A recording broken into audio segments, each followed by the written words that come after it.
Bem, então boa noite. Estamos aqui hoje no nosso terceiro encontro do ciclo de encontros criativos, que vem dando pano para manga hoje aqui. Eu sinto assim que está sendo um crescendo, as pessoas estão se soltando mais e deixando fluir um tanto de coisas, né? Os outros 2 dias vieram sendo uma construção e hoje então nós temos a honra de receber aqui a Nádia Taus, que é essa pessoa querida aqui, como eu anunciei, né, na divulgação. Ela é atriz premiada, pós-doutora em psicologia junguiana, mas antes de tudo isso, ela é essa pessoa simples, espontânea e que é muito ela no seu jeito de ser. Então, para mim, é uma alegria, para o Instituto também, poder te receber hoje aqui, Nádia. A Nádia mora nos Estados Unidos, em São Francisco. É irmã da Mágida, essa que está com esses óculos sem lente aí, que é um personagem, não é um personagem, né? E como esses encontros eles têm esse enfoque sistêmico, é uma coisa que surgiu naturalmente, o encontro das irmãs que moram nos Estados Unidos aqui hoje, né? Então sejam todas muito bem-vindas, todas, né, que estão aqui hoje. E espero que tenhamos um bom encontro hoje. Então, querida Nádia, está com a palavra. Grata, Fabiane, por me convidar. Eu tenho respeito pela sua pessoa e pelo teu trabalho. E também eu acho interessante o momento que eu estou sendo convidada, é um momento assim que eu estou usando mais o chapéu da psicóloga junguiana. E a parte da artista não ficou em repouso, ela só está sendo... ela permeia meu trabalho como psicóloga de um jeito, vamos dizer, mais discreto, mas nunca deixou de existir. E eu tenho aqui a presença da minha irmã Mágida, que é uma pessoa que sabe brincar, porque uma das coisas que a gente está falando hoje é sobre a arte da performance, né?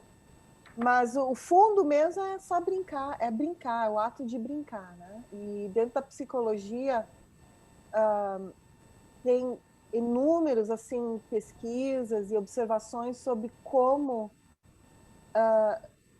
o autoconhecimento pode ser feito através da brincadeira. Agora, essa palavra brincar, eu estou usando o brincar, né? Que em inglês se fala play. É interessante quando começa a traduzir, porque eu estudei psicologia em inglês.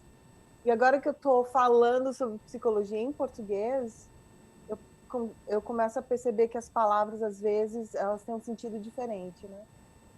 Então, eu vou começar com essa palavra play, que é brincar, né? Tem um, tem um médico chamado Winnicott, que que ele observou o ato de brincar em crianças. E uma das coisas que ele observou é que, por exemplo, sabe aquela fase da criança que ela imagina que ela está numa batalha, ela é o herói, ela extermina com o antagonista, e aí tem o clímax, né? O clímax, e aí tem uma resolução. Então, digamos assim, o gráfico, né? Começa o conflito, aí a criança ela experimenta todas aquelas emoções, medo, ela se sente assim excitada pelas possibilidades, ela começa a usar criatividade e saídas para sair daquele conflito. E aí tem o clímax, que é o confrontamento, e aí ela vence, digamos assim, a batalha e tem o certo alívio e uma celebração.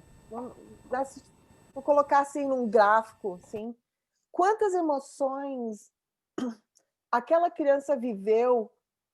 Às vezes a brincadeira ela pode durar 15 minutos. e são imaginários, nem sempre imagina a cena, lembra de você brincando quando você brincava sozinho, né? Ou quando tem outras crianças também, mas nesse caso, assim, só no plano da imaginação, que é uma palavra interessante, né? Imagem em ação. Então, a criança, ela projeta uma imagem, às vezes, por isso que na questão lúdica, né? Se eu projeto que isso aqui, que é o meu carregador, são 2 dentes de um animal feroz que vai me morder, essa projeção, que a criança tem essa capacidade, né? Parece 2 dentes. Toda emoção que ela coloca nesse objeto é uma projeção. Né? Dentro da psicologia, a gente fala uma projeção. Agora, essa projeção, ela pode ser vista como uma projeção de um aspecto que o Jung fala da sombra, né? Tem sombra e tem luz. Nós, seres humanos, nós somos uma nuance, nós não somos só a luz, né? Tem a sombra também. Então, na dramatização, nós temos oportunidade de, usando a criança, ela projeta aqui, nesse dente aqui, ela não está só projetando uma imagem de um dragão, seja lá o que for, mas ela pode estar projetando uma imagem interna de agressivo, né? Uma certa agressividade, ela projetada, então, no ato de brincar, tem uma catarse e tem uma resolução. É como assim, você queima um objeto, chega um momento que só sobra a cinza. Né? Ela se transforma numa outra coisa. Então, o Winnicott, ele fala que o lúdico, brincar, play, ele tem um efeito curativo e que existe no ato de brincar, ele fala rest. Agora, na tradução, rest quer dizer descansar. O que é isso? É porque tem a resolução, né? Tem uma resolução. Então, queimou aquela energia da agressividade e alguma outra coisa vem a partir daquilo. A paz, né? Uma calma, uma paz, uma tranquilidade, né? É Exato. algo que se resolveu internamente. Se resolveu internamente. Então, essa resolução, né, interna, porque nós somos... o ser humano, ele precisa interagir para se perceber, se ver, né? O olho que olha para fora também está olhando para dentro, né? Então, nesse diálogo com o meio ambiente, com pessoas, com personagens que nós projetamos, partes, aspectos nossos projetamos, nós estamos resolvendo coisas internas. Isso é só uma entradinha. Agora eu vou voltar um pouco no tempo. Eu não sou uma pessoa linear, né? Eu não sou uma pessoa linear. Então você vai perceber que eu estou falando coisa aqui, daqui a pouco eu estou falando uma coisa na linha do tempo bem lá atrás, depois vou lá na frente. Se não tiverem me acompanhando, me falem, tá bom? Nádia, deixa eu só fazer uma Sim. observação. Até ontem eu falava, né, a respeito de um projeto que eu trabalhei, que é o PIMPA, que o objetivo do projeto era ensinar as mães a brincarem com os filhos. Em regiões de periferia, assim, de alta vulnerabilidade social, né, econômica. E uma coisa assim muito interessante que a gente começou a notar é que muitas mães, pais também, né? Mas mais mães, né? Nunca tinham brincado. E quando elas descobriram brincar, o encantamento foi tão grande que elas brincavam com os filhos, mas elas não brincavam com os filhos assim como uma mãe normalmente brinca com o filho, que é uma mãe brincando com o filho. Ela brincava assim, por exemplo, se era um jogo, ela ia para valer no jogo, querendo ganhar mesmo, que nem criança, sabe? A gente via que ela resgatava coisas que ela não tinha vivenciado, né? Uhum. E teve situações assim, por exemplo, teve um casal que ele estava por se separar e pelo simples fato de sentar e brincar com seu filho, eles começaram a se ver, começaram a se olhar e não se separaram mais. Famílias, duas famílias que moravam no mesmo pátio, assim, que não se falavam há anos, como eles começaram a brincar com as crianças, aí começaram a se falar e a família voltou de novo a se relacionar. Então, isso aí que tu está dizendo, do aspecto curativo, né, do brincar, é muito especial isso. E dentro do que você está falando, nessa mesma linha, a outra coisa que é falado dentro da psicologia é do terceiro campo, do campo do terceiro, né? Então, tem eu e tem um encontro com alguém, que pode ser uma projeção, esse alguém pode ser um objeto inanimado, que você dá uma vida a ele, ou uma outra pessoa, e desse encontro de dois vem o três, né? De dois vem o três. O três ele só existe a partir do encontro do um com dois, né? Que é o encontro Esse fundamental do masculino e do feminino. pode ser, também ser visto como masculino e feminino, da sombra, da luz, né? Do que está dentro, do que está fora, da mãe, da mãe e do pai, né? Sim, é que como a gente está trazendo para esse enfoque sistêmico, né? O eu encontra com o outro e desse eu com o outro nasce uma outra realidade. Que pode ser um filho, pode ser um projeto, pode ser. Mas é desse encontro, né? E também se transfere até no plano cognitivo, por exemplo, o esquerdo e o direito cérebro, né? Por exemplo, tá falando da criatividade, é mais um aspecto, e aí encontro com o outro, né? E aí esse terceiro campo é quando a gente consegue equilibrar, isso é uma coisa que eu estou buscando, assim, porque eu sou bem criativa, venho de família bem criativa, a Mágida é bem criativa também, e aí tem esse outro aspecto do meu trabalho que também precisa do outro hemisfério cerebral, e como é que eu posso integrar essas duas partes e ter um terceiro? Um terceiro é a emergência dessas duas partes, não é uma parte ter uma hierarquia, né? Uma hierarquia, porque agora eu vou dar um exemplo pessoal de como eu penso hoje que eu entrei no teatro, né? Uma das coisas que aconteceu quando eu estava ainda criança, nossa família, a gente mudou muito, muitos países, e dentro dessas mudanças, um dos encontros foi uma cultura totalmente diferente. Por exemplo, mudamos das Ilhas Virgens para a Jordânia, para o Egito, Jordânia. Ficamos mais tempo na Jordânia, né? A língua é diferente, em termos do comportamento, assim, né? Não verbal, tem algumas coisas que são diferentes. O cheiro, o ar, a música, a tonalidade, o papel do homem e da mulher, diferente. Tem coisas assim diferentes que para uma criança, no meu caso eu era menor de 4, eu acho que eu aprendi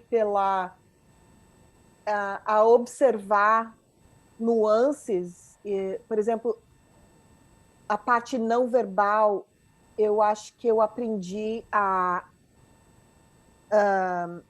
navegar as águas do desconhecido através dessa observação, né? Então, eu acho que é tipo um calendoscópio, assim, tipo uma colcha de retalhos. Eu fui arquivando todas aquelas imagens, aquelas diferenças, aquelas cores, digamos assim, da nuance da diversidade cultural. Eu fui absorvendo aquilo para mim, eu vejo aquilo como um material muito criativo. Eu sou a diversidade cultural, para mim, eu tenho, assim, meu coração nesse trabalho, e como psicóloga eu trabalho nessa área também, né?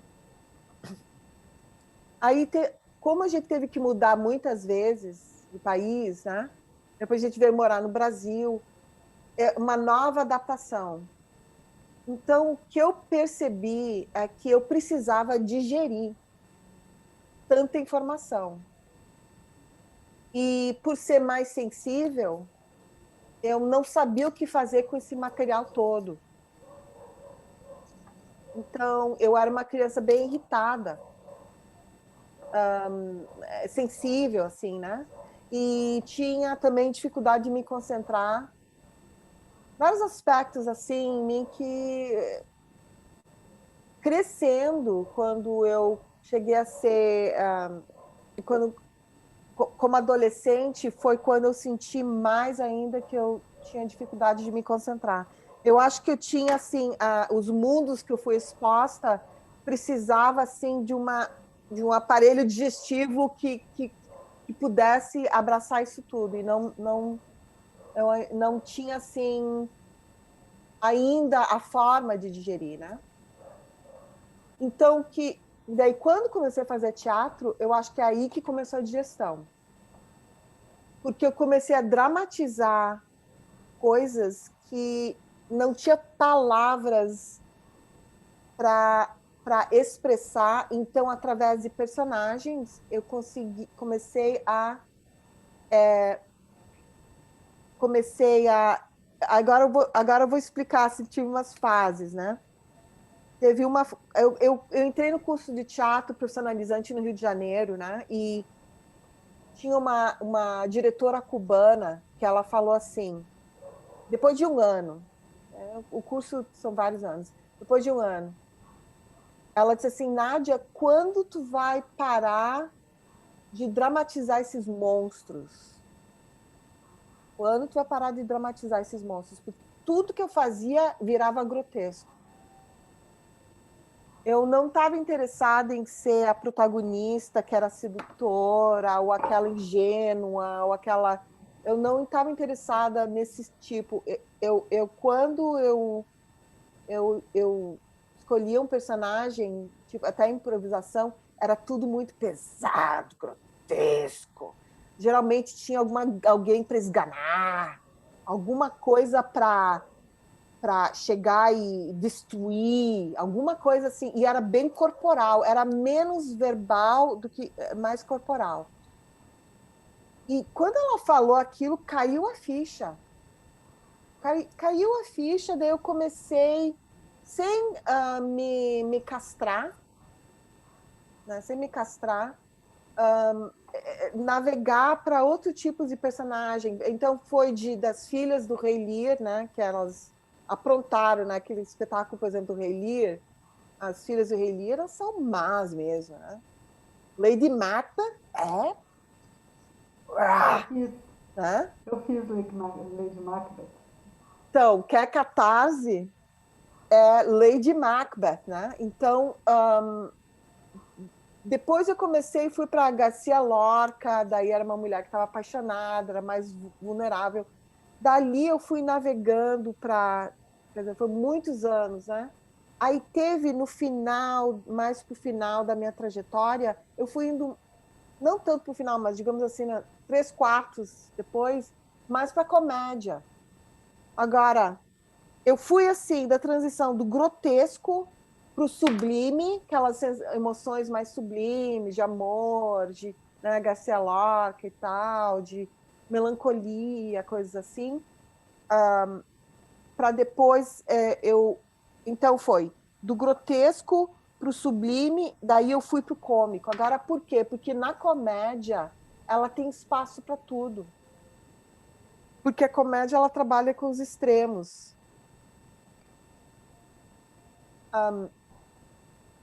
Eu tô notando, Mágida, tu tem alguma pergunta? Não,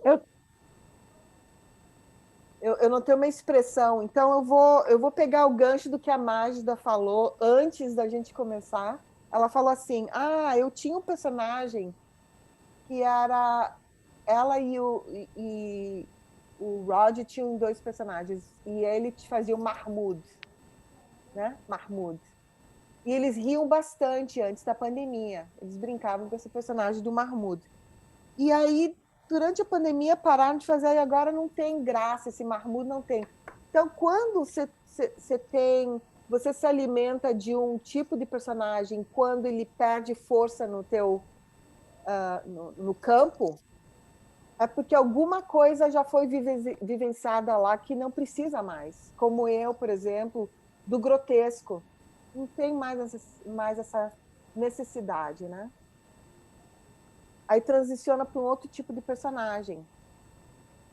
Eu acho que isso é interessante observar, porque eu acho que no atores, tem poucos atores que ficam fazendo o mesmo personagem a vida inteira e se sentem bem, eu acho. Porque nós não somos estáticos, nós estamos sempre em movimento, crescendo. Então, com isso, o campo muda, né? Eu sei que no campo da constelação familiar, uma das coisas que acontece é que o que se manifesta, você deixa o campo aberto, deixa as coisas se manifestarem e acontece alguma coisa que é além da parte cognitiva, né? É interessante, eu estava pensando nisso enquanto tu falava, né? No campo, né? Que o campo na constelação tem todo um estudo do que o que é o campo, né? O campo sistêmico, que tem muitas explicações, mas a maneira que eu costumo explicar é que é o lugar, cada um dentro do sistema tem o seu lugar, né? E o lugar de todo, e esse lugar tem uma. Acho que a conexão da Fabiane não está funcionando para vocês? Não, congelou. Congelou. Congelou. Congelou aqui também. Tá. Mas vocês conseguem me ouvir aqui? Sim. Sim, Então eu vou mas continuar. a Fabiane caiu. Tá, eu vou continuar enquanto a Fabiane deve estar querendo, ela deve estar resolvendo, né? Ela estava falando do campo. Porque campo na constelação familiar, quer dizer, Tatiana, você tem treinamento, né? Constelação familiar. Não. Não, você tem, não tem, mas você já participou, né? Você já participou. Sim, algumas vezes. Sim. Então, uma das coisas da constelação familiar é que a gente não sabe realmente o que vai se apresentar. Então, se for traçar o paralelo do campo da constelação familiar com o campo do desconhecido, né? Desconhecido, a improvisação do ator, se você olhar o palco vazio e você vai improvisar, também é um campo que a gente não sabe o que vai acontecer se você realmente se colocar no lugar de improvisar. Vou pular no palco e o que sair, vai sair.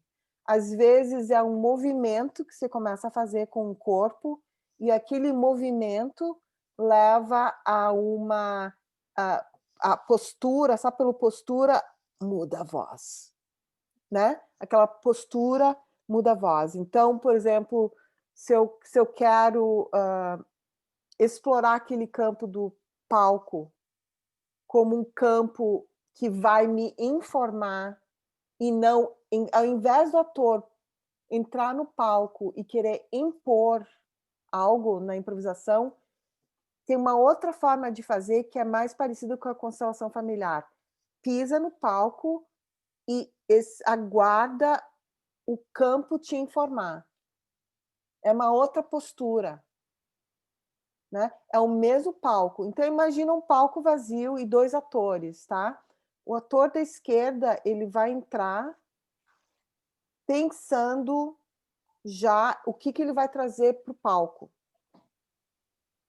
Aí tem um outro ator da direita que vai entrar no palco completamente querendo se esvaziar para entrar no palco, então ver o que ele vai ser informado pelo campo, pelo palco, né?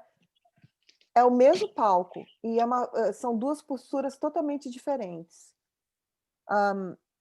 Eu acho que eu gostava mais do ator da direita, de ser o ator da direita, esperando o palco me informar, o campo me informar do que eu impor. Fabiane, você quer continuar? Estava falando sobre o campo mais assim na percepção do ator, né? Pode continuar falando, Nádia. Tá. Continua falando que eu vou enquanto eu ajeito. Então, deixa eu assim, vou sair um pouco disso, porque eu acho que está ficando meio assim, intelectualizando, né? Um pouco a experiência. Mas, Deixa eu falar uma coisa aí, Nádia. sim. É que isso que tu está trazendo também tem uma coisa que me lembra, que é a criação a partir da exaustão. Também é uma coisa que funciona, né?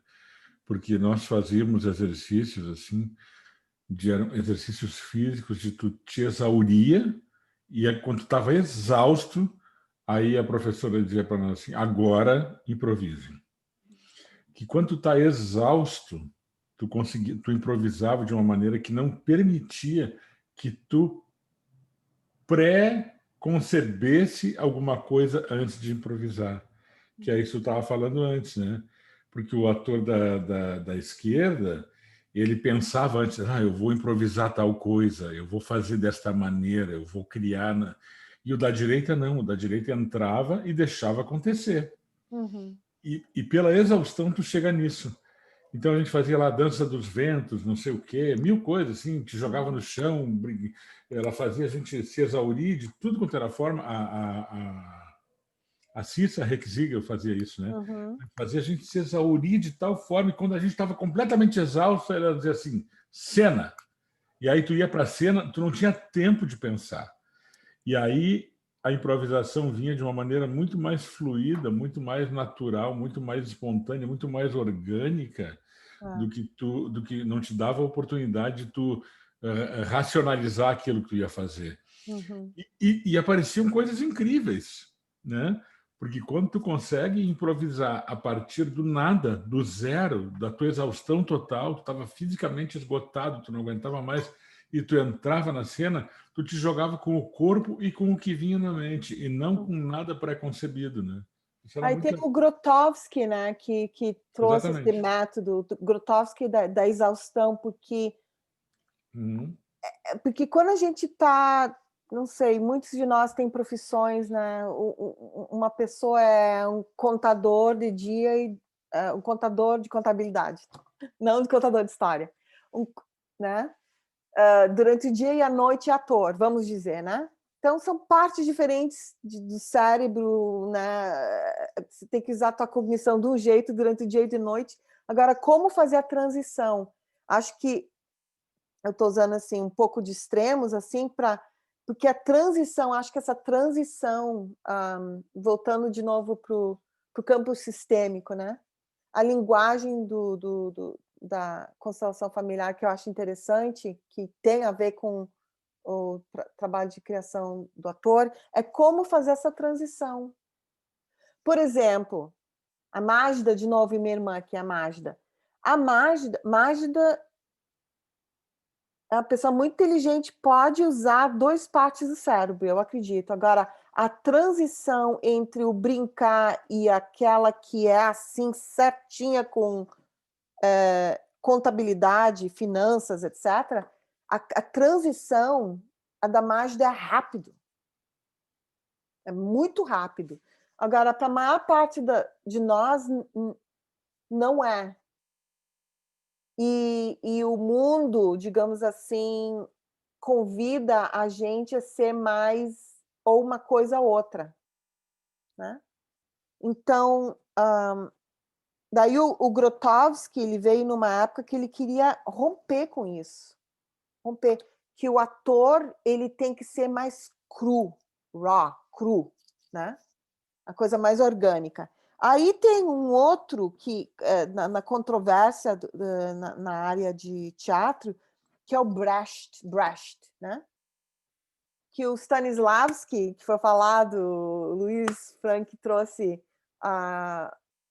o Stanislavski, o Stanislavski, assim, é uma coisa mais naturalista, para para fazer com que o personagem seja assim, que você acredite no personagem, humanize o personagem, o mais próximo da realidade de que um personagem pode, de uma pessoa pode, dos gestos, da fala, das dinâmicas no palco, mais perto da realidade do mundo.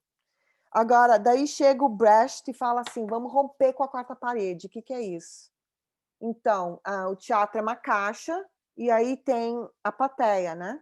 A plateia, imagina que eu estou no palco agora e vocês são a plateia, vocês estão me assistindo. Na época do Stanislavski, ele imaginava que tinha assim, tipo uma parede aqui para que a pessoa dentro, como se fosse de uma bolha de ilusão, ela vive aquelas emoções e as pessoas, a plateia, se identificam, porque é muito próximo deles mesmos. Então, eles são convidados a entrar naquele mundo, botar assim, entre aspas, a ilusão, e conseguem realmente se sentirem tocados. É uma forma. Aí o Brecht, numa época histórica que era mais da política, estava forte no mundo, eu não vou saber dizer exatamente o que estava acontecendo, mas uma das coisas que o Brecht trouxe é o seguinte, não, a gente tem que olhar olho no olho, não tem essa coisa de quarta parede, não. Eu não estou numa bolha, eu sou um ator em cena, estou fazendo de conta que eu sou a Joana, mas não sou a Joana, eu sou a Nádia aqui falando.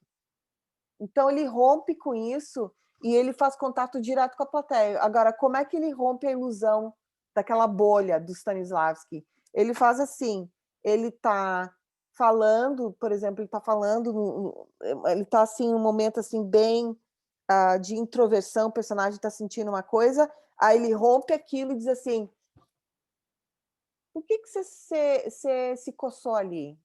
Uma pessoa da plateia. Eu vi que tu se coçou ali.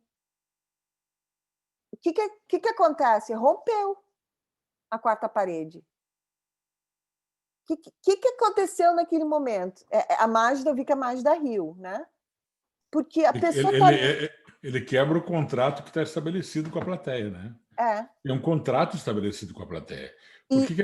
Para quem não sabe, eu acho que todo mundo sabe, mas de qualquer maneira é legal explicar isso. O que é quarta parede? Eu estou no palco, tá? Eu tenho uma parede atrás de mim, eu tenho uma parede do meu lado, eu tenho uma parede desse lado. Uma, duas, três. E a quarta parede é essa, que divide o espaço onde eu estou em cena e tu que está assistindo. Essa é a quarta parede, né? Então, o que a Nádia está dizendo é que tem um momento que o Brecht quebra isso, né? Que ele vai direto para o público. Então, ele rompe aquele contrato pré-estabelecido que existe entre o público e o ator que está em cena. Porque, assim, assim, um contrato não escrito, né? Mas que se estabelece. No momento, por exemplo, que eu começo a entrar, eu entro em cena e toca um barulho de telefone e não tem nenhum objeto em cena, e eu pego e faço assim, ó. Alô? Oi, fulano, tudo bem? Ah, tá, tudo bem. Tá, já vou aí, desligo. Eu criei um contrato com a plateia de que eu atendo um telefone que não aparece, mas é um telefone. É um contrato que está estabelecido, né? E assim como um objeto cênico que não precisa estar ali, mas eu faço de conta que sento numa cadeira, eu faço de conta que eu sento numa mesa, que eu pego um prato, que eu bebo uma água. Eu não preciso ter o objeto, né? Então, esses contratos são, assim, quem está encenando já firma esse contrato no momento em que abre a cena e começa a fazer isso com ele. Então, e o Brecht, ele quebra isso de várias formas, né? Tanto esses de objetos que não existem, quanto de ele pegar e dialogar direto com quem está na plateia. Né? Desculpa te interromper aí. Né? Não, Luísa, bem legal que você está trazendo isso também, porque essa palavra contrato, né? Porque, na verdade, o ator ele passa a ser um agente político com o Brecht, que é o seguinte, eu tô aqui, mas essa bolha é ilusão. Então, querendo fazer uma crítica da sociedade, né? Então, é um exemplo disso. Agora, como é que nós vamos voltar lá para aquela criança? Eu vou voltar para aquela criança que no início eu estava falando da criança. Fabiane, você quer falar alguma coisa? Aí tu aproveita quando tu voltar para a criança lá, tu já pega o gancho para falar dos arquétipos, que é o tema da nosso encontro de hoje. Essa volta toda para depois chegar nos arquétipos, né? Então, é o seguinte, quando aquela criança ela tá numa cena de batalha, né? Ela tá, é o que eu disse no início, ela tá numa cena de batalha, né? Ela tá vivenciando isso, ela tem que superar, vencer o drama e culminar naquela resolução. Na batalha, ela tá vivendo aquilo como se fosse realidade. Ela realmente a quimestria do corpo, todo o estresse, cortisol, tudo acontece no corpo. A mente não sabe que aquilo é uma brincadeira. A pessoa está vivenciando aquilo de verdade, na criança, né? Agora, a criança ela não tem essa capacidade que o Brecht falou de quebrar a quarta parede ainda. A criança mais, digamos assim, até 7 anos de idade, pelo menos, assim. Quanto mais jovem, menos essa capacidade de romper a quarta parede e dizer assim, isso aqui nem é dragão, isso aqui é só um pedaço de plástico. Depois, mais tarde, começa a fazer isso. Ela começa a romper isso. Agora, os arquétipos, onde é que entram os arquétipos? Os arquétipos, assim, a projeção, por exemplo, vamos usar... Eu tinha pensado hoje quais os arquétipos que eu vou trazer, né? Vamos usar arquétipo do... Eu não sei se vocês ouviram falar do Puer e Sínex. Então, o arquétipo do Puer imagina um adulto que, na verdade, ele não cresce. É o Peter Pan, né? Quer fazer parte no mundo de faz de conta. Eu vou falar assim em termos junguianos. Então, o arquétipo do Puer é assim: é uma pessoa muito criativa, ela pertence ao mundo mais do ar do que da terra. Ela gosta de estar em relacionamento com pessoas da terra, mas ela não quer, então ela tem dificuldade de cometimento, tipo assim, de ter responsabilidade, de ter um emprego fixo, de trabalhar no mesmo lugar, de ter... Porque para ela é uma prisão para a liberdade dela. O Puer ele precisa de liberdade, de poder explorar. Então, a parte positiva é a aventurança, é criatividade, eu posso ir no mundo do faz de conta a hora que eu quiser. Aí tem a outra polaridade, que é do Sínex. Sínex imagina um idoso, né? E com isso vem a sabedoria, né? De navegar no mundo, tem coisas que são aprendidas com a idade, né? Sabedoria. A sombra do Sínex é que a parte terrena é tão importante que não existe um mundo do Peter Pan, não existe um mundo da criatividade, da imaginação, assim, aquilo não tem lugar. Quando é no extremo, eu estou indo para as polaridades, tá? Eu estou indo para os extremos para chegar a contrastar o Puer e o Sínex. Então, como é que todos nós carregamos as polaridades de alguma forma? Então, isso é uma interpretação junguiana. Então, o artista, ele precisa ter o Puer, porque ele vai vestir vários personagens e ele precisa depois se desapegar e ir para outro. Ele precisa ter um senso de aventurança, um senso de querer explorar o desconhecido. Aí o Sínex é tipo assim, você você precisa pagar suas contas. Como é que você vai fazer? Então, você está encarnado nesse mundo, você precisa pagar suas contas, precisa... Como é que vai fazer? Então, tem que ter um equilíbrio entre os dois para poder, então, trazer para o mundo a criatividade, a parte da aventurança e também poder concretizar alguma coisa para que você continue produzindo mais, né? Então, uma das coisas que é muito ligada ao mundo dos artistas, que tem até uma parte que é discriminatória, tem um rótulo, que o artista é o Peter Pan, né? Nem chama de trabalho. Né? O artista é o Peter Pan, nem chama de trabalho. Então, e aí tem a parte dos scenics, que é, por exemplo, um artista que acaba estando tão preocupado com pagar as contas que ele não consegue mais ser criativo. Porque ele vai para outro extremo. Não, eu preciso pagar minhas contas. Se eu continuar sendo Peter Pan, eu não vou dar conta e criatividade acaba sendo uma coisa contra a pessoa. Eu não sei se está fazendo sentido isso que eu estou falando. Estou indo para as polaridades. Porque a ideia que o Jung fala é o seguinte, é chegar na integração e achar o equilíbrio. Porque o Peter Pan, ele não consegue trazer para o mundo a criatividade dele porque falta o Cynics. E o Cynics não consegue realmente viver a vitalidade de estar vivo plenamente se ele não tem alguma coisa do Peter Pan, do Puer. Então,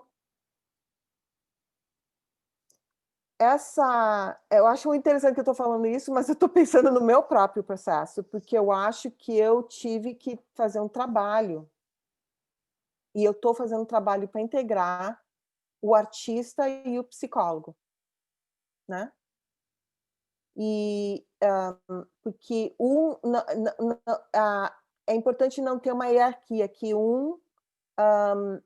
tire o espaço do outro, que os dois possam conviver, se encontrarem, e então um terceiro vai se formar. O terceiro é o encontro do artista e do psicólogo, no meu caso. O encontro do artista e do psicólogo. E um campo que vai se formar é um campo novo, que está emergindo para mim. Vou pausar aqui um pouco, porque acho que a Fabiana tem alguma coisa para falar aqui da constelação familiar em relação a isso. Eu passei por um processo assim também, né? Que eu comecei a minha trajetória profissional com o teatro, e depois, quando eu comecei a estudar constelação e comecei a trabalhar com constelações, eu dei um tempo, eu continuei trabalhando com teatro, assim, mais com alunos, na escola, né? Mas dei um tempo dessa parte teatral, né? Fazia de vez em quando a voz da novela, alguma coisa, porque eu sentia que eu precisava me firmar mais nessa parte, que do teatro era mais natural, mais familiar, digamos assim, para mim, né?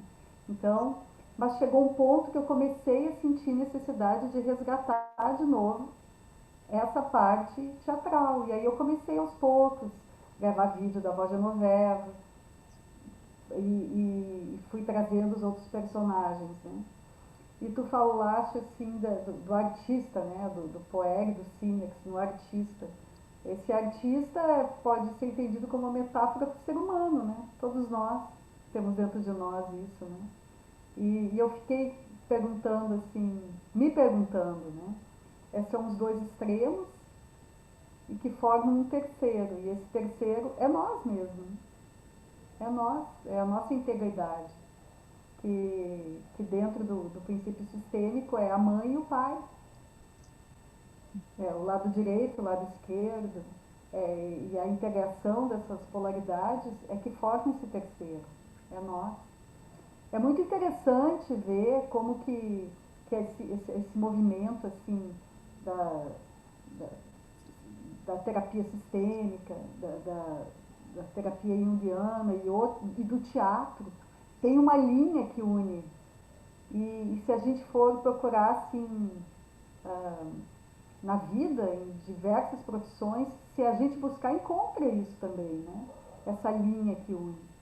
Então, eu te pergunto assim, como é que se dá o trabalho de... Como se pode fazer uso desses arquétipos para construir um personagem?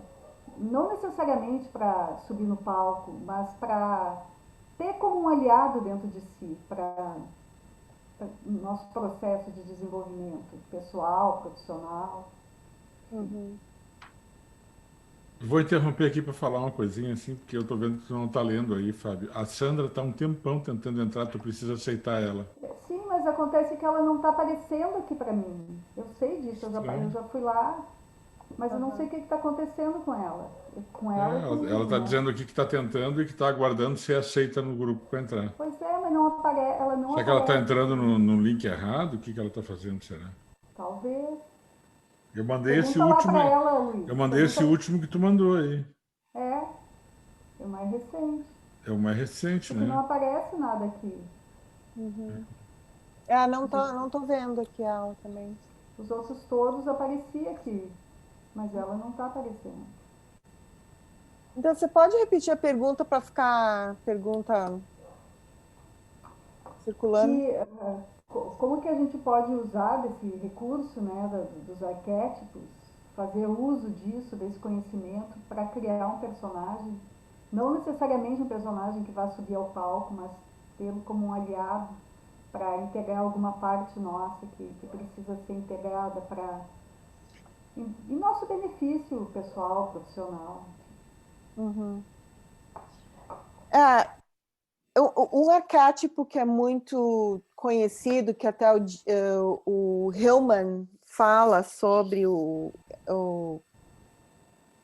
é sobre o arquétipo do herói, né?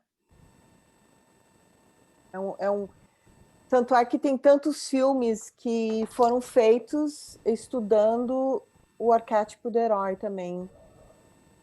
Eu acho que todos nós, em algum momento, nos conectamos nessa energia do arquétipo do herói. Eu acho que o imigrante, eu e a Mágida, por exemplo, nós imigramos várias vezes, tem alguma coisa no imigrante do arquétipo do herói, que vai numa jornada, não sabe exatamente o que vai encontrar,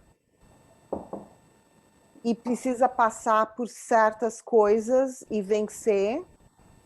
Então, tem um arquétipo do herói que eu acho que no dia a dia, sem precisar construir um personagem, a energia do herói é a energia da persistência, né? O arquétipo do herói, ele existe em todas as culturas. Ele fala a língua de todos os povos, o arquétipo do herói. Então, o arquétipo ele tem essa característica que, independente da tua cultura, tem coisas que têm ressonância com o ser humano. Então, o herói é o outro arquétipo da mãe, por exemplo, a parte material, né, a parte maternal.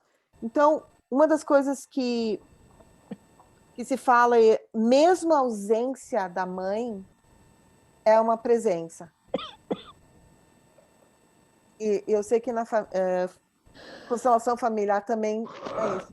Mesmo a ausência da mãe é uma presença. Então, o arquétipo da mãe, a parte... todo mundo precisa do amor de mãe. Agora, uma das coisas, por exemplo, eu estou pensando aqui na criação, no processo de criação do personagem, né? Quando a pessoa vai, por exemplo, uma atriz que não é mãe e que vai criar um personagem que é uma mãe, como é que ela vai dar humanidade e credibilidade para aquela personagem que é uma mãe, se ela mesma não é uma mãe? ela vai se encontrar com o arquétipo da mãe, que é universal, e com isso, com aquela força do arquétipo da mãe universal, que ela vai conseguir trazer. Que é diferente do arquétipo da criança, né? Diferente do arquétipo da criança. Então, o Jung ele falou que tem o consciente individual, inconsciente individual e o coletivo. Os arquétipos são partes do inconsciente coletivo. E eles aparecem em sonhos também. Então, por exemplo, quem sabe, em sonhos, às vezes a gente no sonho é de uma certa maneira que não é enquanto está acordado. O que é aquela força que você está vivenciando no sonho? Por exemplo, sonho em que você tem que confrontar alguma coisa e você acaba vencendo, né? O arquétipo do herói, por exemplo, está apresentando no sonho. Os arquétipos estão em todo lugar. Sabe que arquétipo não é uma coisa fácil de explicar. Porque ele é muito além da cognição. É como o campo sistêmico. Ele é além da cognição, né? Tem mais alguma coisa, Fabiane, dentro disso? Tu quer que eu... Mas é interessante isso, Nádia, que tu está falando, né? Que o arquétipo, isso que tu falou que da mãe, né? Do arquétipo da mãe, que mesmo a ausência é uma presença, né? Porque a força, eu sinto que o arquétipo tem a ver com a força do lugar, né? O lugar do guerreiro, o lugar do herói, o lugar da sábia, do pai, da mãe. E assim, o que cada um, o lugar que nós temos todos eles dentro de nós e podemos acessar eles e desenvolver eles de acordo com a necessidade. E aí tem a parte da projeção, né? Quando, por exemplo, por que certos líderes, né? Certos líderes, eles representam um certo arquétipo. Por exemplo, o do Salvador, ou até líderes na política, por exemplo. Agora eu vou falar, por exemplo, o Trump, eu não sou a favor do Trump, né? Tá morando aqui nos Estados Unidos e a gente fica pensando como é que arquétipo é esse do Trump, que tem pessoas que se sentem, se identificam com ele. Que arquétipo é esse? Que tipo de projeção está acontecendo? Oi, Sandra. Bom, querido. Né? Que tipo de projeção é essa? O que ele representa para as pessoas? Né? Se ele está lá, é porque ele está representando alguma coisa. O que ele está representando? E nem sempre porque quando você fala em arquétipos, não é uma coisa cognitiva que a pessoa escolhe conscientemente. Tá dentro do campo do inconsciente. Por isso que se explica muitas coisas que acontecem, né? Agora eu vou falar uma linguagem que é uma linguagem assim, por exemplo, dentro da Umbanda. Vamos botar assim Umbanda, né? Umbanda, por exemplo, tem Xangô, tem, né? Isso pode ser visto como arquétipo. Xangô acho que é ligado dentro da Umbanda, acho que é ligado ao elemento fogo, não estou lembrando. Os orixás, né? Os orixás. É justiça.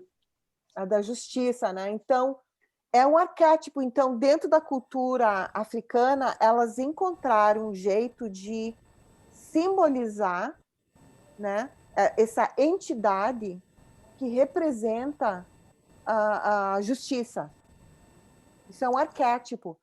E quando as pessoas se conectam com essa imagem e pensam na justiça, ela se sente engajada com aquela energia. Isso existe em todas as culturas. Eu dei um exemplo, né, da cultura africana, mas isso está permeado em todas as culturas. E os deuses, por exemplo, os deuses gregos, eles são arquétipos também. Por exemplo, vocês conhecem aquele mito do Sísifos? Eu conheço, mas não estou bem lembrada. Que ele, assim, ele foi punido pelos deuses de ter que carregar uma pedra para cima do monte e a pedra rola e ele vai ter para cima do monte eternamente. Eternamente. Então, qual é o arquétipo ali que tá? O que esse mito está trazendo? Não tem saída, ele está stuck, né? Ele está numa roda no tempo que não tem saída, e é o que é o arquétipo da vítima, que também é universal. Por isso que tem tantos filmes produzidos em todos os lugares no mundo, né? Novelas, né? É o lugar da vítima, né? Então, isso é constante. Aí, para quebrar aquele ciclo, só se aparecesse o Brecht lá dizendo assim, não tem nada disso, você pode simplesmente derrubar essa pedra, não precisa botar a pedra lá no monte de novo. Acabou essa história. O Brecht ia dizer isso, né? Que é romper com a ilusão e dizer, isso aí está dentro de uma bolha, na verdade tem outras possibilidades, aí sai do campo da vítima, né? Mas, então tem arquétipos em todas as culturas e dentro da mitologia grega tem muitos arquétipos para explicar as nuances das expressões humanas, né? O que acontece com a gente. E às vezes dentro de determinadas famílias também quase que personificam um arquétipo. Me lembrei disso, assim, desse de Sísifo, por exemplo, né, de carregar pedra morro acima e morro abaixo. Dentro de uma família, às vezes, isso se repete muitas e muitas gerações. Aí chega um Brecht para dizer para um lá que não precisa ser assim, mas ele olha e vê que todos em volta fazem desse jeito, não é muito fácil. Então precisa usar algum outro recurso para isso. Talvez algum outro arquétipo. Exato. Agora tem uma coisa que eu preciso dizer. Isso também é mito contado por um grego de barriga cheia. Porque é o lugar do privilegiado, porque tem gente que tem que carregar a pedra para cima para poder comer. Só estou assim contrastando, né? Porque, Sim. né? Na verdade, Sim. tem.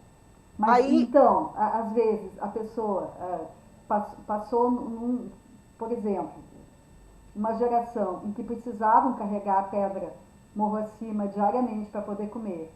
Na outra geração já não precisavam, mas continuaram. Na outra já tem uma outra realidade, mas continua, porque aquilo está na memória da família.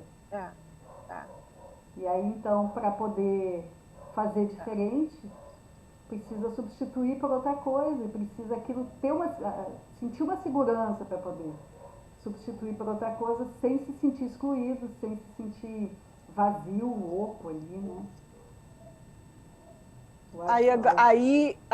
Aí como é que substitui, né? E substitui por quê? Pelo quê? Como substituir? Aí que eu acho que a imaginação é uma força, sim, poderosa. Aí fala imagem e ação, né? Então, por exemplo, no campo sistêmico, né? Tem o campo e tem imagem em ação. A pessoa nós somos todos vendo o que está apresentando no campo, é uma imagem em ação. Né? Poucas palavras, né? Por isso, por exemplo, Jung trabalha com sonhos, são imagens em ação, né? Pode ser uma porta de entrada para conhecer o inconsciente, né? Então, aquilo que você falou, Fabiane, então, como que a gente muda? A força da imaginação para mudar, porque se o Sísifos, carregando a pedra, não tem imaginação, ele vai achar que a realidade é só aquilo e vai continuar carregando pedra para cima e para baixo eternamente. E aí voltamos para aquele ponto, então, do eu, né? Do eu junto com o outro, formando esse terceiro campo.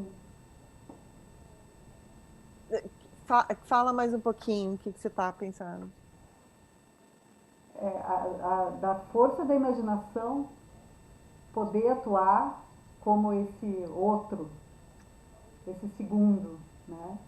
Seja na construção do personagem, seja na imaginação mesmo, seja na criação mental de uma realidade nova, diferente, começar a imaginar e a partir dali ir criando recursos para que aquilo aconteça, né?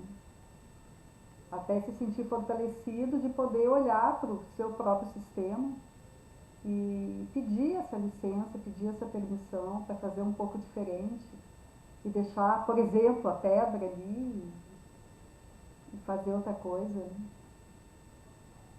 Uhum. Pessoal, vocês podem perguntar também, falar. Se tem alguma coisa. Eu queria saber assim se os arquétipos eles não são assim a nível tão consciente pelo jeito, né? São...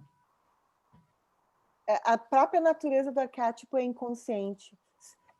Por isso que ele é arquétipo.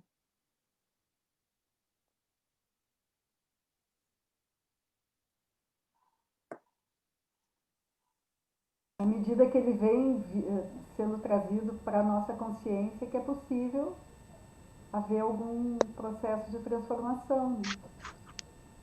E o arquétipo, ele não obedece, ele obedece assim, ele pode ser negativo, pode ser positivo. Por exemplo, arquétipo inflado, arquétipo do rei, por exemplo. A grandiosidade do rei que é autoritário, que não se importa com o reinado, né? Que quer tudo para si, né? Esse arquétipo do rei é um aspecto negativo, né? Inflado. Trump, por exemplo. Trump, acho que ele pensa que ele é um rei, é inflado, né? Agora, esse mesmo arquétipo do poder do rei, do lugar do rei, quando é do lado positivo, é muito diferente. Aí tudo prospera, é para todos, dá uma direção, entende? É uma outra. Então, o arquétipo, ele é uma energia. Agora, como a pessoa ela se liga no arquétipo tem a ver com a projeção que ela está fazendo. Então, no caso, o Trump é a sombra, né? Sombra do lugar do poder. Ele tem um ganho com isso, talvez, né? Se identifica, tem poder, né? Então, por isso que ele, acho que continua usando esse arquétipo. Talvez seja até subconsciente, não sei, mas é porque ele tem ganhos, né? Talvez com Ele isso. tem ganhos. Aí tem um outro que é o Gandhi, né? É um lugar de poder, mas olha como ele usou. A Mágida perguntou a imaginação na constelação. Não entendi. Eu não falei, Mágida, especificamente na constelação. Eu falei com esse olhar sistêmico, de imaginar uma realidade além daquela familiar. Acho que quem falou da imagem... Fala. Mas também, dentro do processo de constelação, se pode fazer constelação pela imaginação também, sem usar recurso físico nenhum, fechar os olhos e conduzindo a constelação pela imaginação. E é bem forte, bem forte. Alguém queria falar? Margarita! Aparece aí, Margarita. André, o Vinícius. Fabi,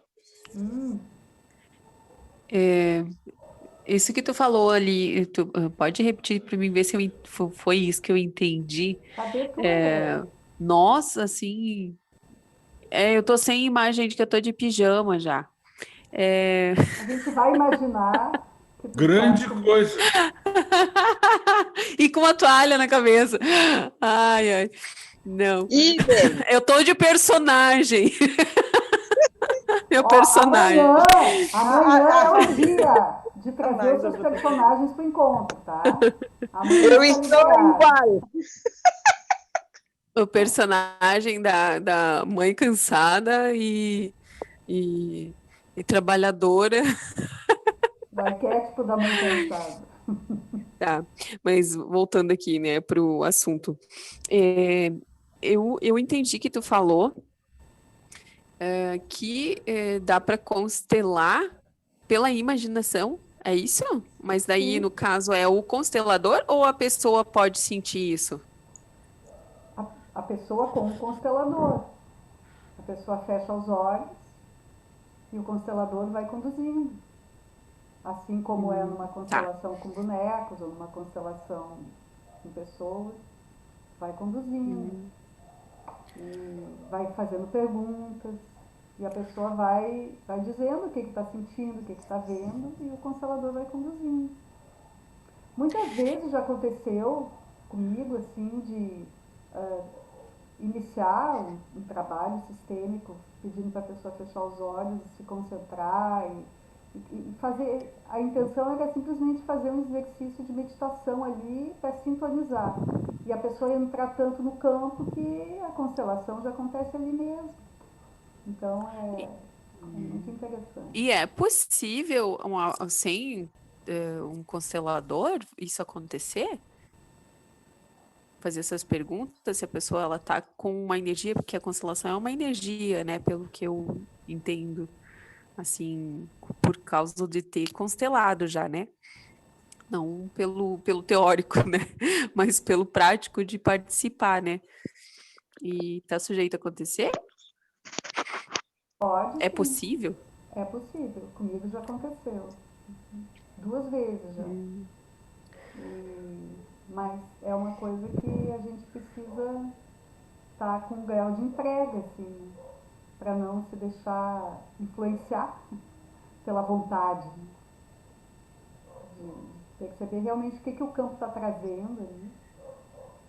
Mas o ideal é ter um constelador que guie, que Sim. facilite, né?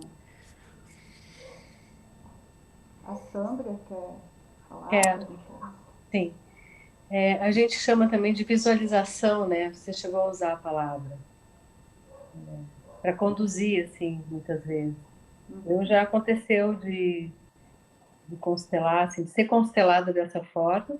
Também já aconteceu uma autoconstelação, mas foi um momento, uma presença de um acesso ao campo e a uma informação de um segredo familiar que chegou para mim dentro de uma visualização também.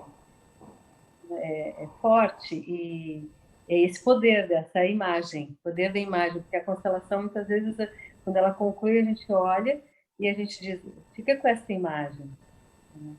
A imagem de resolução. Então, assim, só para acrescentar dessa questão da imaginação, da importância, né?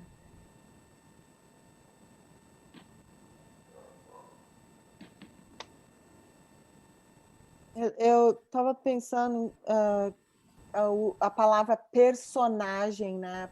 O Jung ele fala persona. Persona por exemplo, a comédia dell'arte, ela tem aquelas máscaras, como a máscara que...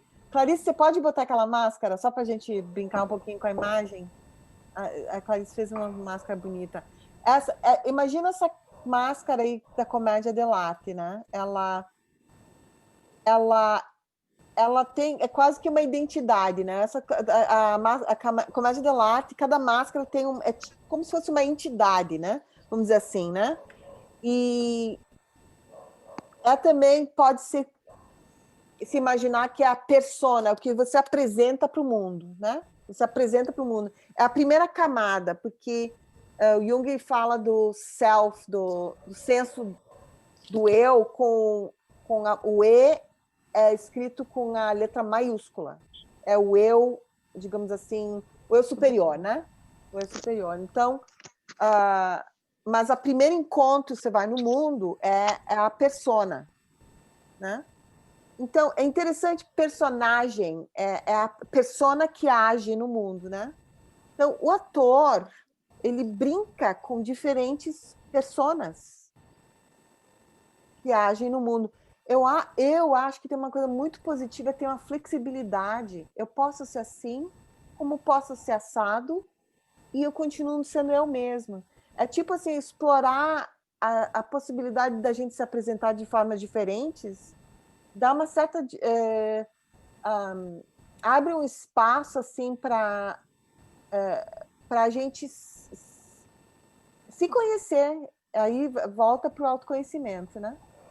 Volta para o autoconhecimento. Agora, eu acho uma coisa interessante, está falando sobre persona e pensa na máscara, né? E a gente está na época da pandemia e as pessoas estão usando máscara, não em cima, como a Clarice fez, né? Mas aqui. Olha ali a Magda. Olha, o que a gente perde com a máscara, né? Perde bastante da expressão. E olha a Magda, olha ali. Essa aí é genial. Essa aí é genial. Porque, tá vendo? Tira o áudio. Coloca unmute, Magda. Oh, O que você falou? peraí. Tá ouvindo? Sim. É porque minha mãe vai assistir depois, então ela tem que ver alguma coisa que ela gosta, né? Por isso que ela fez isso, né? Beleza. Então, porque a máscara, né, as pessoas aqui, por exemplo, aqui na Califórnia, as pessoas estão sendo bem criativas. As máscaras com uma certa identidade. O brasileiro é muito criativo também, não sei o que estão aprontando aí. Mas aqui tem umas máscaras que tem uma certa característica, tem uns que tem os desenhos, então a máscara virou persona, o que as pessoas estão apresentando no mundo, através da máscara uma assinatura, né? Agora, tem um psicólogo aqui que ele estuda há 30 anos já a expressão facial. E tem tantos músculos no nosso rosto que a gente, por exemplo, uma das coisas que a gente faz naturalmente, a gente escaneia o rosto de uma pessoa para ver se tem algum perigo, para ter empatia, né? Então a gente escaneia o rosto das pessoas para poder acessar se é seguro, se não é seguro, né? Em vários níveis. E como nós não estamos tendo toda a visibilidade do rosto, dos músculos, o jeito que a gente está se relacionando, a gente está tendo que compensar com o olhar. Então, as pessoas agora estão tendo que olhar mais olho no olho. Eu estou falando aqui nos Estados Unidos, que brasileiro mesmo olha, né? Aqui, em geral, o americano não encara muito olho no olho, por causa da noção de espaço diferente e tal. Pode ser interpretado como sendo mais intrusivo. Né? Então, tá tendo que compensar com uma linguagem dos olhos e também gestos que expressem eu tô te ouvindo, ou eu tô contente, por exemplo, né? Eu tô contente, né? Coisas assim, porque quando tô sorrindo com a máscara não dá para saber. Então, tô sorrindo, tô fazendo gestos assim. Então, por que eu tô trazendo isso? Porque persona, o que a gente apresenta para o mundo, é uma coisa que muda com o tempo. E agora, com o impacto da pandemia, que a gente está tendo que usar máscara, a gente está, de certa forma, mudando também como a gente apresenta a persona. Faz sentido o que eu tô falando? Eu tenho exemplo daqui do que está acontecendo. Tem uma onda de pessoas dizendo que o vírus veio da China. Então, tem gente de origem chinesa, aqui onde a gente mora, tem bastante mesmo, que estão se sentindo discriminadas. Então, quando eu passo por elas assim, como elas não vão ver que eu estou sorrindo e dizendo para elas, eu te vejo, eu te aceito, eu te acolho, o meu corpo faz assim.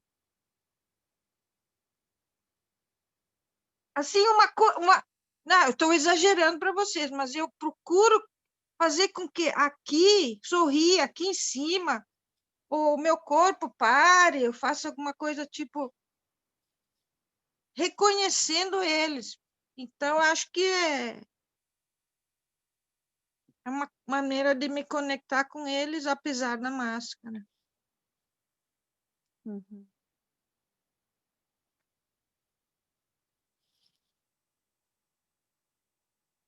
É só um comentário, né? Mas é triste isso aí, né? Ouvir isso, né? Que as pessoas estão sendo discriminadas por um comentário, por querendo culpar, né? Alguns, né? Eu acho isso muito... Quer dizer, não é momento de discriminar, né? Eu sei, não tem nada a ver agora aqui, mas eu acho meio chocante isso, assim. Só para trazer essa informação que a Nádia falou dos músculos faciais, né? Foi uma das coisas que eu achei mais, assim, legal dentro de uma disciplina que eu estou fazendo na faculdade, que é 20 músculos esqueléticos a gente tem no rosto.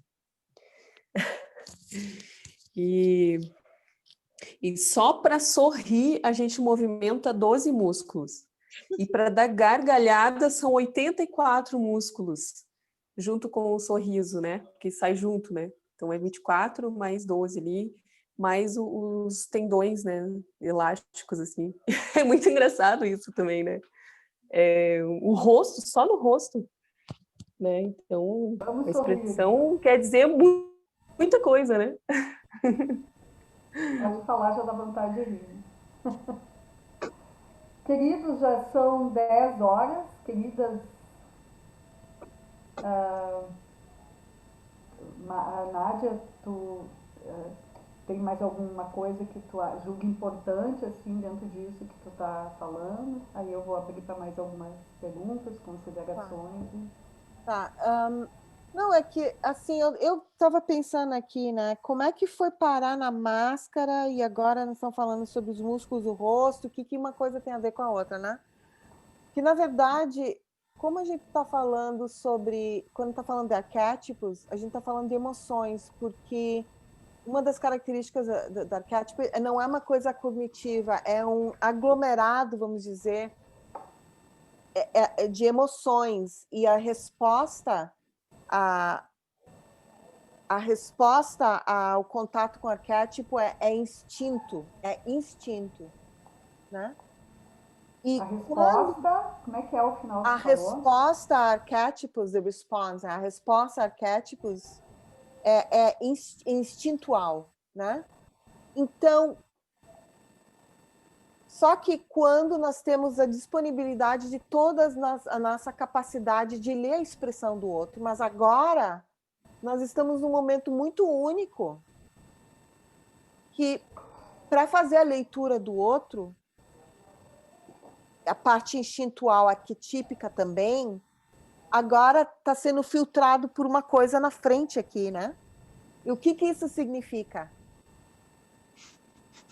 Eu não estou dando respostas, só estou pensando alto aqui, porque é uma coisa diferente. Nós nunca passamos por isso. Então, acho que a expressão do arquétipo, ela está modificando de alguma forma.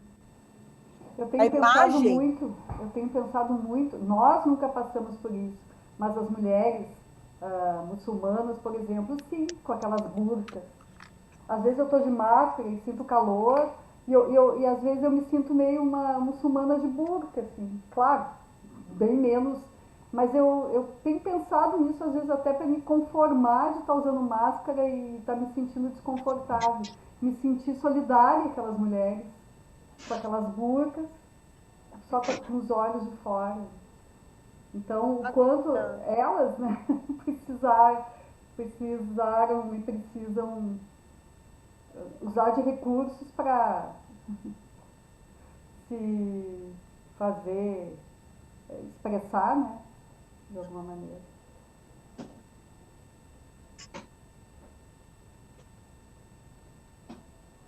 Sim, mas... Ontem a Fabiane falou que vocês trabalharam no Festival das Flores juntas e que foi especial. Mas ela falou brevemente. E eu não estava lá, eu não vi. E me parece que a Fabiane falou que foi um momento especial. Foi o momento de resgate do clown. Como que foi isso? Fala aí, Nádia. Tá. Eu pensei que tivesse mais pessoas aqui que trabalharam também. Tá bom, então. Não, aquela peça que a gente fez, a Meia Flor, Sim. lembra? É porque, assim, foi num lugar que foi público, né? As pessoas passavam e tal, e tem uma palavra tem uma coisa que faz tempo que eu não falo, que é pagar mico, que eu tô morando aqui nos Estados Unidos, né? Então tem umas palavras, expressões que a gente não fala mais, então pagar mico é um desses. Pay monkey. Não sei. Então, tipo assim, eu não tinha vergonha nenhuma Sem vergonha! Sem vergonha de ser feliz, né? A gente fez isso lá, sem vergonha, lá no centro de Porto Alegre, brincando. Porque, para mim, a gente estava brincando. Tu era a minha colega de brincadeira. Então, a gente se divertiu muito nos ensaios, né? Como nós ríamos naqueles ensaios, meu Deus do céu. Não, uma vez... palhaços surgindo, cada coisa que a gente descobria ali, a gente ria muito antes de continuar fazendo, porque era muito divertido. É a coisa da criança, por exemplo, uma vez na festa junina, o foco da festa junina é o casamento que não dá certo lá, aqui, né? Alguém tem alguma coisa para falar, fala agora, cala-se para sempre, esse tipo de coisa, né? Que um casamento caipira.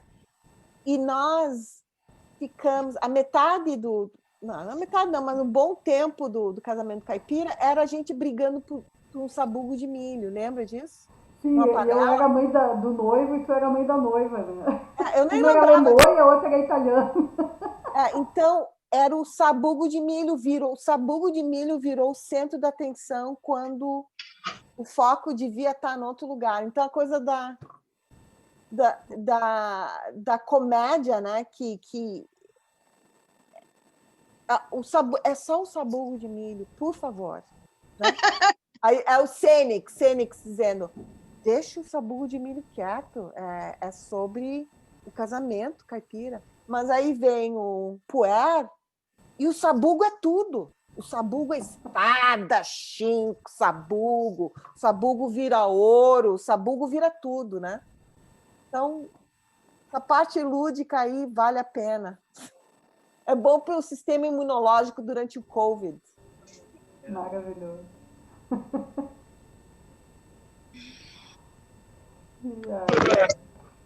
Viajei agora. Mais alguém quer falar alguma coisa? Perguntar? Posso? Claro. Bom lembrar dessas coisas aí que vocês contaram, muito legal. Momentos incríveis.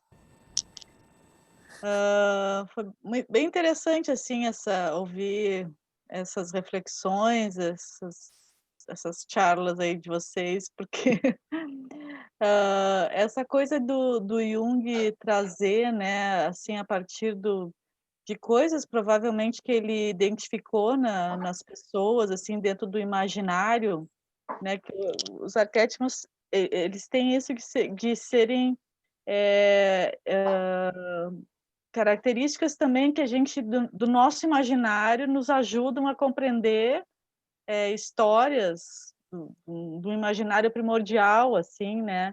E que ele trouxe de uma forma de arquétipo, que nos auxilia muito nessa questão da dramaturgia, né? Da construção do personagem, de tu ter modelos, enfim, de ter referências, inclusive de referências, no caso que nem a Nádia falou, da mãe que não é mãe, como que vai chegar a encontrar essa mãe para interpretar, né? E assim como a mãe, tanto de outras coisas, né? Que a gente, num trabalho de ator, precisa buscar referências, né? Precisa estudar disso de alguma forma. Então, os arquétipos, eles são uma fonte, né? Uma fonte bem interessante, assim, que obviamente que isso é um início, porque na construção de um personagem tu vai buscar elementos de tudo que é lado, na verdade, tu vai buscar, tu vai ler, tu vai observar, até tu se encher daquela coisa e transbordar de alguma forma, né? Então achei bem interessante, assim, pensar, não tinha pensado, assim, dentro também dessa... trazer tudo isso também para abordagem sistêmica, mas tem tudo a ver, né? Se vai pensar, porque as constelações, elas também beberam da fonte do psicodrama, né? Então, é muito, assim, realmente as coisas estão todas muito ligadas, assim, né? A gente só encontrando os pontinhos e achando as conexões certas ali, né? Porque realmente essa questão do campo é bem interessante, assim, ela é um ponto que me chama muito, assim, e eu percebo que uma atuação, por exemplo, num teatro, assim, quando tu percebe o enredo acontecendo, ele tem um campo ali. Existe algo ali que não é tu tá lá fora daquele campo, né? Algo está acontecendo ali, tem todo um envolvimento daquelas pessoas, ou às vezes até de uma pessoa só, mas se forma algo ali muito interessante e que a gente fica assim de fora, né? Inebriado por aquilo, mas não tá naquilo, né? É muito, assim, várias coisas me passaram pela cabeça durante esse tempo que eu passei ouvindo vocês aqui, e só trazer essas minhas reflexões. Que mais? Que tem mais. E outra coisa que eu também acho muito interessante nisso é o brincar, né? Porque no teatro de bonecos, por exemplo, eu descobri essa coisa do brincar. Porque, inclusive, os bonequeiros do Nordeste, eles dizem que eles são brincantes, né? Os Acho brincantes. muito legal esse nome. É, Muito legal. então, eles não dizem, vamos apresentar uma peça, vamos brincar. Né? E isso é isso, né? É o espírito da coisa, é a coisa de deixar fluir, de trazer à tona, de realmente transbordar aquilo que vem de dentro, assim, né? Então, também me remeteu isso, assim, ao brincar, né? O brincar que eu encontrei no teatro, né? Teatro de bonecos, mais especificamente. Legal. Então, é isso, grata aí pelas palavras, pela participação de vocês. Fabiane, tem uma coisa que eu lembrei que eu não falei, que eu quero falar da criança. Pode ser? Dá tempo ainda? Dá tempo. Como psicóloga, me ajuda muito o fato de eu ser uma brincante. Que coisa boa que você falou essa palavra de novo. Não estava lembrando dessa palavra. Acho perfeita.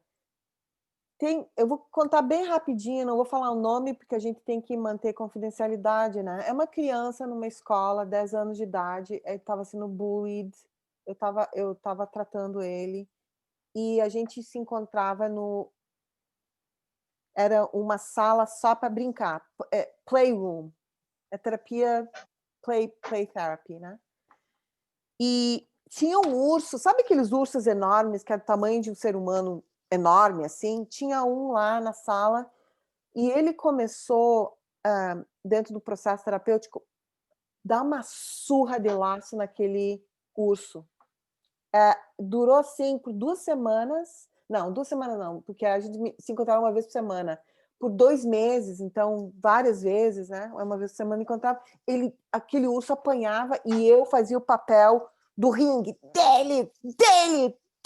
Aí fazia assim, incentivava a agressividade dele, né? E eu pensando assim, se alguém olhar naquela janela e disser assim, essa psicóloga, olha o que está fazendo.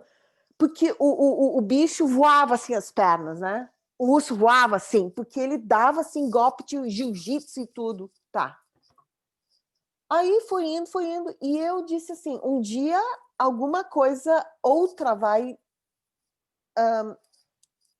uma terceira coisa vai aparecer do encontro entre ele e o urso.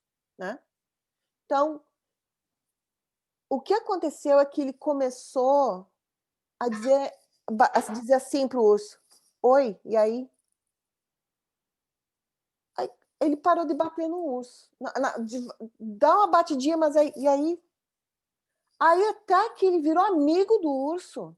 E ele disse assim um dia para mim, porque eu ia terminar, era 1 ano trabalhando naquela escola, ia terminar, né? O meu contrato lá. E o desejo dele era se tornar o urso. Se tornar o urso. Então, a gente a gente cortou uma parte do urso, ele entrou dentro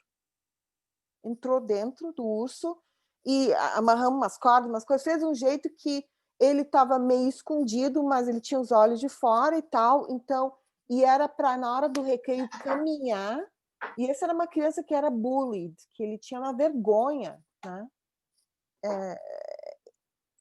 Era caminhar como se fosse o urso. Eu estava um pouco preocupada que os outros iam judiar dele, então eu avisei a diretora, avisei os professores e tal, e ele começou a caminhar no corredor na hora do recreio, isso do 1º grau, né? Escola toda movimentada. As crianças correram em direção a ele, o urso, animadíssimas. Ele ficou tão contente que ele tirou e revelou que era ele, né? Então teve assim, isso, digamos assim, culminou nisso. Então, na verdade, o que foi isso? Ele se identificou com o urso. Primeiro, ele se identificou. O urso era o predador, eram os bullies. Então, ele batia nos bullies. Então, o urso estava representando o bully. Depois, o urso se tornou ele mesmo, que apanhou tanto que ele começou a sentir compaixão, dó do urso, então virou amigo do urso. Aí parte da integração. Ele é o próprio urso. Ele é o próprio urso. Aí ele está pronto de sair no mundo, ser visto, ele se revelou e ser aceito. Então, mas se eu não tivesse feito teatro, eu não ia esperar esse tempo todo. Então, tem uma coisa sobre ser artista que te permite assim dar espaço para certas coisas acontecerem e não julgar, porque alguma coisa vai emergir dali, né? Então, é um exemplo do encontro do artista com o psicólogo. Maravilhosa essa tua história, Nádia. Fechou com chave de ouro, querida. Muito legal. E as coisas não se esgotam hoje. Amanhã temos mais, né? O nosso 4º encontro. Então, amanhã, quem quiser trazer um personagem, traga. Porque nós vamos trazer. E vamos nos divertir. Amanhã é o dia de nós nos divertirmos, de nós brincarmos. Os brincantes. Então, os brincantes. Amanhã é o dia dos brincantes.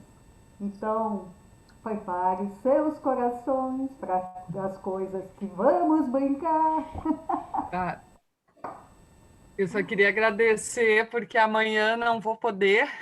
Oh, que pena. Mas queria agradecer, foi excelente, foi muito bom. E segunda-feira também foi muito legal. E está sendo muito legal participar dessas atividades que a Fabiane tem trazido para a gente, conhecer tanta gente legal e tal. Só para não queria deixar passar em branco, que eu estou muito interessante mesmo. Só me dá vontade de conhecer mais. Que bom, querida. A ideia é essa. É tipo um fiozinho, né? Que tu vai puxando e vai surgindo, assim, 1000 surpresas ali de dentro. Tá bom? Então, Grata, e prazer conhecer as pessoas que eu não conhecia, e que bom te ver, Tati. Say bye, Vilma. Não. Fabiane, grata de novo pelo convite, tá? Eu que agradeço. Mágida. Maravilhoso. Bom. Sandra, Clarícia, Andréia e Margarida. Tchau. Tchauzinho.